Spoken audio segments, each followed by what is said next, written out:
Hi, I'm Ryan.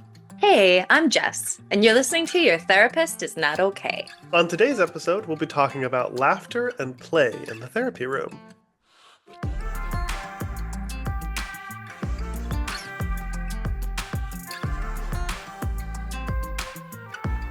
Before we begin, we just wanted to give a huge shout out to everybody who's been listening. Our producer Denise has been telling us that we've had amazing, consistent listeners since the get-go, and also that we've been growing steadily. Thank you guys. If you can, like and subscribe to whatever you're listening to so we can grow in numbers, beat the algorithm, and reach more people. So, today we're going to talk about laughter in the therapy room. You guys may have guessed it from listening to our podcast, but we're both a little bit silly. Just you, Ryan. I'm very serious. Oh, yeah, of course. Yeah, my bad. Apologies. This is going to be kind of nice though, because if you listen to last week's episode, we really wanted to address a pretty important topic on your therapist not being apolitical, that we have Mhm. feelings that we're affected by what's been going on around us. It was a bit of a more serious episode, but even within it, Ryan and I noticed that it's not uncommon for us to lighten the mood, and that can happen a lot in therapy as well. Absolutely, yeah. So, and kind of thinking about laughter in the therapy room, and our kind of silly and playful personalities, we both really recognize that, like, yeah, we laugh with our clients all the time. We bring humor into the therapy room. There are some really special things that can offer for our clients and for our relationships with our clients. Laughter is a really good way to build trust, to relieve tension, and start to like build those foundations of a relationship. In fact, you've maybe even heard us reference at times having inside jokes with our clients. And I think I said sometime earlier in season one how I have jokes with some clients that like I might almost make a joke to Jess or to my partner and then think, oh, they wouldn't get it. Only 11 o'clock on Wednesday would ever understand that joke. Yeah. So that intimacy that can come with humor that can make relationships strong and make clients feel really seen and safe with us is, at least for me, it's a really fundamental part of the way I like to approach therapy. It also kind of creates an equality to the Mm, therapist client relationship because a lot of times clients come in pretty scared about who they're going to be talking to. mm, Before you have a first session with a therapist, we're a stranger. You have no idea who we are. And we could like it that way so that we're not implicated in your life in any kind of way that this can be your space. But it means that the relationship hasn't been built yet. Being able to actually have these shared jokes comes with intimacy, comes with building that relationship. And it's kind of a nice telltale sign that you and your therapist have created something very unique and special together. hmm. Yeah, absolutely. And I think that for many clients and for many therapists, it is in that moment of kind of getting to know each other that you can get into these beautiful modes of depth. I often think about it like a pillar that you know you can lean on your therapist and they're not going to back away, that you're not too Mm, much for them. And it's that intimacy that can allow laughter because you also know that they're a real person. mm. Yeah, and in thinking about that too, like there are many things that we don't bring up with our clients about ourselves. We've talked about this in the past too, but this is actually one of those examples where clients get a lot of little glimpses into our personalities just based on what we find funny, what do we kind of get right away. I've spoken to a lot of clients that talk about how important it is for them to have a therapist that quote gets them. So Mm, there can be that kind of ease of like, I'm understood. I know I can say this, like this wacky thing, but like if I said this in my day-to-day life, people might kind of stare at me and be like, "What are you? That's not funny." mm, But you get it. You get it. mm, Even if we talk about it more, you get where I'm coming from with that joke and what I'm trying to do. mm. One of the things that that kind of brings up for me, Ryan, is this. We had talked about this also about who your therapist is inside and outside the therapy room. Mm, And you said those things about tiny glimpses of us. This is one of the things that clients get to have of us. We are not robots, we're not AI, we are just us. And that grittiness, our senses of humor, how we meet you in the therapy room is very authentic and very much our outside real selves, if you think of it that way. And Mhm. so, in that way, humor can be a way of allowing us to kind of meet each other. Humor often comes with surprise, of sharing something, of being able to create a place where there's comfort and a client can kind of feel eased in to the Mm. therapy space. It's not uncommon for a client to enter a space and be like, oh my goodness, Jess, I've been waiting all week to tell you. Or I can't believe I get to see you tonight. What uncanny timing. And just starting in that way can allow us to feel this connection again after a week or a couple weeks, a month of not seeing each other. To have that space of reconnection can be really nice. Absolutely. And it kind of has been, this conversation has been reminding me of Hannah Gadsby, her stand-up routine Nanette, which I think is probably one of my all-time favorite comedy acts ever. Mm. Speaking of laughter, Amen. because it is hilarious and it also touches on some really heavy and meaningful things. But something that I'm thinking about right now is they have this kind of adage that they say where they say fear builds distance and pushes people away, and Mm. laughter connects. Laughter brings a room together. It Mm. brings defenses down. It makes us feel like we have something in common. We're on the same page. So I think that almost sigh of relief when, Mm. as Jess said, you can ease into the space, just knowing that someone will laugh with you. Yeah, meeting you right where you're at. I love that. Yeah. And that actually reminds me, thank you for saying that. I forgot about that segment. And also why Mm. Nanette's so powerful is it has that amazing humor and it can bring you to the depths of just upset because of everything that they're saying. Thank you. I'm thinking about that too with a client that it's not uncommon for us to share a laugh and for me to take a spin and go deeper with them. It's like we've met at this level, let's go down one more. Let's go into the heart of the matter. And that switch can be almost seamless because we know what the topic is. We can have a laugh, we can allow that connection, and then we can get really into what's going on, already feeling a bit of safety there. Absolutely. It kind of the laughter almost in a way kind of becomes like a safety net. Yeah. We can fall back on, or I might even like have some humorous ways that I invite clients to kind of tell me off or to let me know that like we're done talking about that. Where I tell clients like you can tell me to shut up. I think I've said that probably a million times in this space too. Like I invite clients like you tell me shut up if we need to stop talking about that traumatic thing. Yep. You can curse at me like I'm not as dainty as I may appear. Uh, You are a dainty flower. And what was it oh, last week? An intricate certainly snowflake. complicated. So complicated. You have layers. Yeah, like an onion. Yeah, so it really weaves in well actually to how laughter can transition so neatly into the meaningful work, if I'm Yeah. following what you're saying correctly. Yeah. Uh, where that joke that only your therapist will get or that your friends will cringe about, your therapist can laugh with you about like maybe the joke you just made about suicidal ideation, but then we can also be the ones to say like it was really funny and you cracked me up, but I wanted to check in about that. Where are you at with Mm. that today? Yep. And that tone That, of is voice that a shift. joke or is that a real thing? Yes. Yes. Well, yes. That's a good thing to highlight. Like you'll notice those tones of voice change. Yeah. For me, it's at the ending of sessions too that laughter can be really special.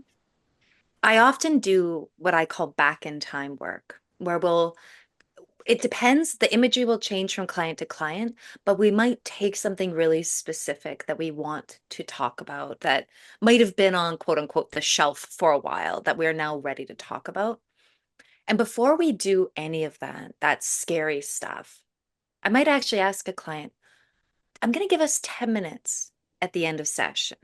So we're gonna probably we'll do this for, let's say, half an hour. We're gonna really dive in, but we're gonna ease back out. And for 10 minutes, we'll be able to actually just be you and me again, where we're not gonna be back in the past.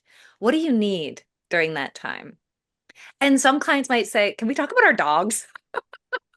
Or can I tell you about this show I really want? And at that moment, like in those 10 minutes, Ryan, it's actually not uncommon for me just to be Jess, not therapist, Mm. just Jess. I'll talk about how weird Maggie is, how lately she's just been like weirdly burying herself in snow and just staying there. And like, I'll just like allow that to come up. Again, equalizing us, but also allowing the session to end without it feeling like the trigger might continue on throughout the rest of their day or even week Mm. before they see me again. I often find using a shared something can be really helpful for creating safety in all the trauma work that I do. Absolutely. Yeah, it helps so much to kind of work with clients to create a therapy arc of each session that works for them. Yeah. That, yeah, so often involves that like time to kind of feel okay before walking out of the Yeah. room. I've had clients say to me before, like, I need a few minutes before the end so that I don't walk out the door sobbing. And because I don't want that. Which I get that. Totally get how that feels like something private and vulnerable that the world might not be as welcoming to as your therapist is. Um, so Yeah. yeah, that's absolutely fundamentally important. It's interesting how many therapists might disagree with this, though, don't you think? Like, I've heard, well, our producer Denise was saying even she's like seen on different TikToks that like therapists want to laugh but won't laugh. We might be taking a stance that's not every therapist's opinion. Because a lot of times they might think of it as part of it, like a manipulation in session, Mm. or that a client's trying to evoke a response that might be inappropriate. In those terms, I feel like I'm a both and therapist, right? Where like I'm gonna laugh because that's great. I use humor as a defense too. Guilty as charged.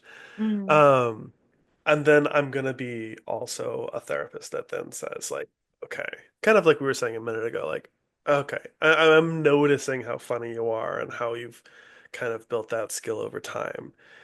Is there any of that that's like partially a defense? So Mm. that I can, without having them feeling isolated and shamed by me sitting in silence the whole time, I can join with them, have the bonding laughter experience, and then also push for some more depth. I think this is one of the main differences between traditional psychodynamic work and the relational psychodynamic work that you and I do, that we actually allow the manipulation, we allow the defenses. We decide not to be a blank screen or allowing for the client to feel like there's nothing going on in us, because for us, the relationship comes first. Hmm. And I think a lot of people maybe get scared of manipulation. And we will be talking about this actually next session. We're answering a client's question about lying in therapy. So stay Mm. tuned. But with laughter and manipulation, I'm often more curious about the why behind it than just stopping it right away. There's often a main reason why clients might want to have a joke about something dark. Hmm. And instead of immediately kind of shaming it, I might even let this joke continue or let a number of them come as I'm kind of grabbing, what do you call that? Like grabbing examples, I guess, of like, this has happened more than once. Oh, there's a theme happening here. If I just cut it off right from the get-go, I wouldn't get to see the inner workings of someone else's world. So Mm. for me, there's kind of two layers to a therapy session.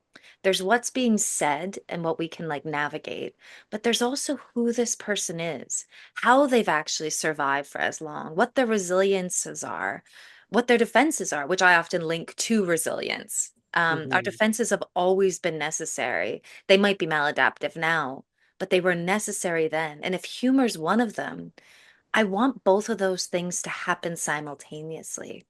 So I Mm. might actually laugh with a client for a while before I might question it. I built that trust, the relationship's there. So I can then say with a bit more confidence, We often laugh when we talk about our childhood and how bad it was.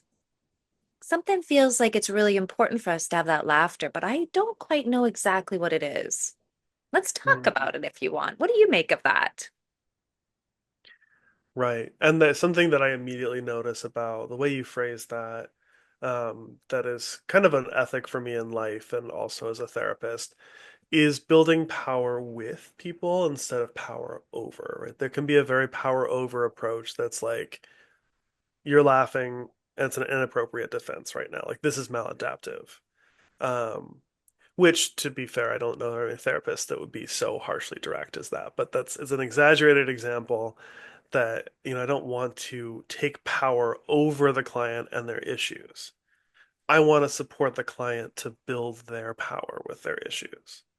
And part of that is like encouraging them to notice things with me instead of noticing things for them Mm, and helping them to put together the kind of the pieces of the puzzle alongside me instead of stealing their quote aha moment. I've talked a lot about that in the past of like I don't want to steal the client's revelation because it feels so much cooler having been in therapy plenty of times myself. It feels so much more meaningful and so much more my own when I'm like, oh, this is what's happening. I can put these puzzle pieces together. absolutely. And if you're not ready for it as a client or you're not there yet, taking away someone's defenses before they're ready or calling attention to them can feel quite shaming. I've definitely had therapists that are like, Jess, you're smiling right now. And I'm like, what do I do with my face? I think I did like, and then you kind of feel like you're kind of out of your story because then you're trying to then almost like create a different persona of someone who's maybe more like in line with their story, or it can take you into like trying to be more self-conscious about what's going on with your body. These things are awesome to point out. Really interesting when a client and you feel safe together. And it's not uncommon then for a client to then self-monitor and be like, oh, I'm smiling again. I haven't done that for months. Okay, something's making me very uncomfortable right now. And then we can explore that discomfort rather than having it be something that I have power over. Hmm. Yeah, absolutely. Yeah. And I do like that when I'm thinking about the times that we don't laugh and thinking about those TikToks that our producer mentioned. I think they were kind of in the vein of like what it's like to be a therapist that's trying not to laugh. Um, the times that I would typically not laugh are they're going to be if the client already knows, like you're saying. Like we've already kind of talked about it and we've agreed that like we're going to take this thing seriously. And they want kind of support with being on task with that. Um, and then the other thing would be there may be times when I don't laugh if something is really hurtful to a marginalized population. Okay. To like there's sometimes even if the client is part of the marginalized population, especially if it's not a a group that I'm a part of, where I might be like, ooh, I don't feel good laughing at that. Which I might share with the client. I would typically share with the client because it's very obvious when you don't laugh and they laugh. But just to kind of say like, oh, whoa, that feels like some dangerous territory that we're in there. Hmm. And that, like, the clients that I've seen that have hateful viewpoints on different populations, like it's pretty evident pretty quickly, right? And I don't shame them or attack them in any kind of intentional way, but like if you make a joke about a type of person, I'm probably not going to laugh with you. For me, the times I don't laugh would definitely be that. Or I usually use it as a talking point to kind of figure out what's going on there. Right. I find sometimes it can be incredibly helpful not to laugh when I can allow the client to realize we don't have to. Hmm.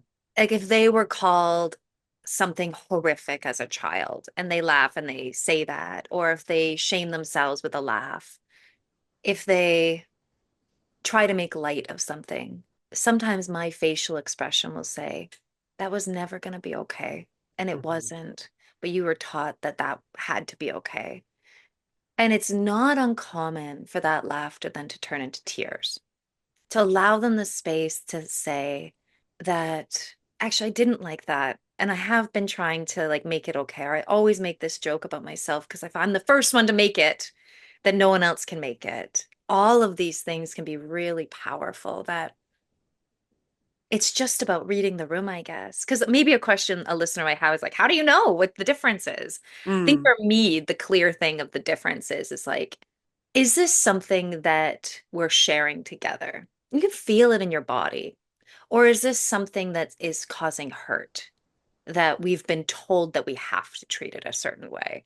And for me, I can pretty easily tell where we're at with that.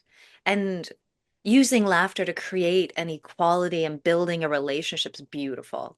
mm, And not using laughter to do the exact same thing hmm. is as beautiful, in my opinion. Absolutely. Absolutely. Yeah, and there's that it kind of touches on the idea of reclaiming hurtful language, whether it's hurtful language sociologically for like groups of people or hurtful language individually, like you were saying, something that a family called an individual.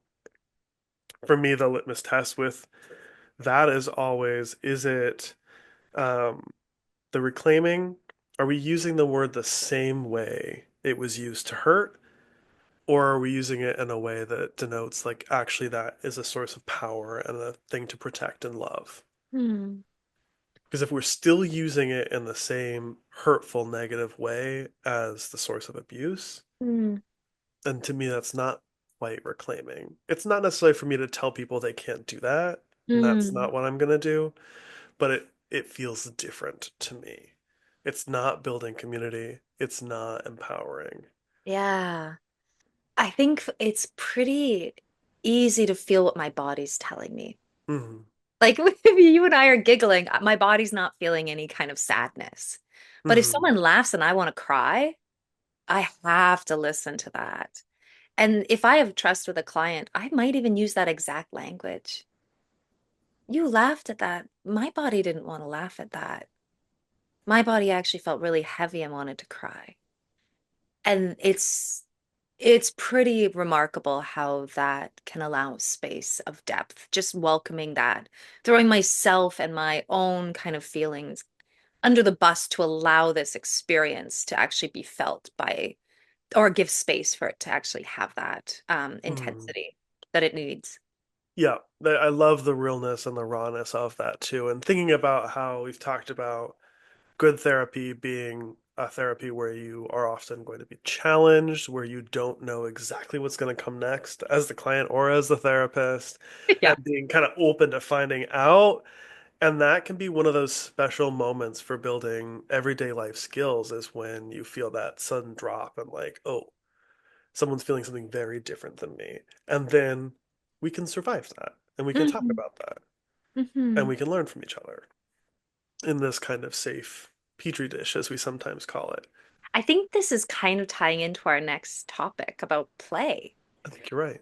Well, all right then, let's dive into play.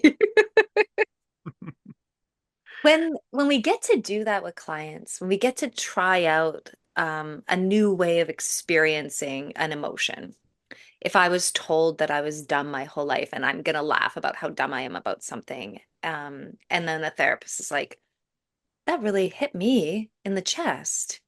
And then I can go into that space of being like, wait, I often don't speak up in these particular ways because I'm scared about being called dumb. And then all of a sudden, we can play, we can challenge the things that we've heard before. There's this moment of discovery within ourselves as we can take these narratives that we've internalized, take them and challenge them externally.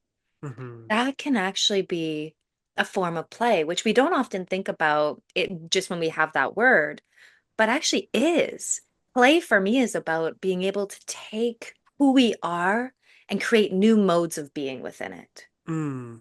And that, it's just a safe space in therapy to be able to do that, especially with a therapist that's kind of oriented towards that sense of playfulness of like, I can say something and see what it feels like to say it. It doesn't need to be like, this is my final word and I have to be stuck with that forever. Um, or it can be like say something and immediately realize like how ridiculous that was or how untrue it is, and then being willing to laugh at yourself.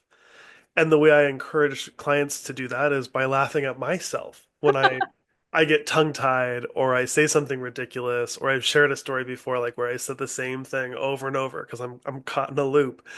Um, and then I'm just like, I'm just gonna laugh at myself and encourage you to laugh at me too.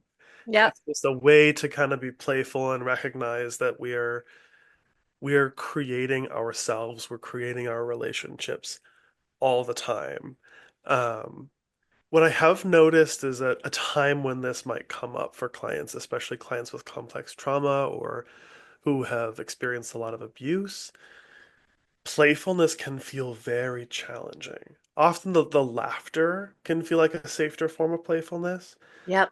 Had many clients with that experience who are now parents or who are about to be parents or maybe are godparents, etc., come to me and say, the kid came up to me and they asked me to play with dolls. What do I do? I have no idea how to play with dolls.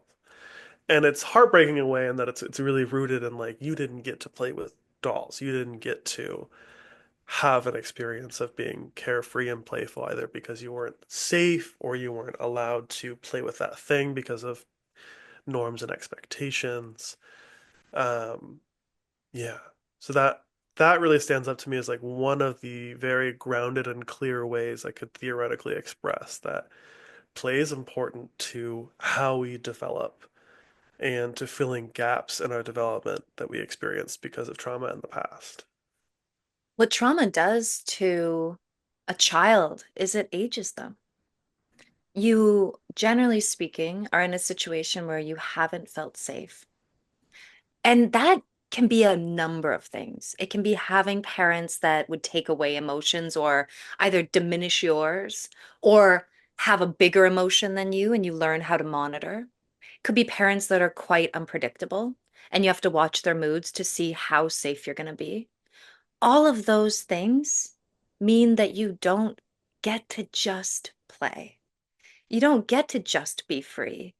You constantly are trying to navigate a world in which you're looking at someone else.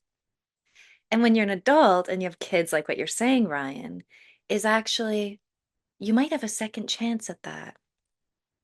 Some of my clients in their 30s, hell, I'll even say me, have learned how to play later in life and learned that being silly can be an incredibly enlivening thing, almost powerful, because you're taking back what was taken from you.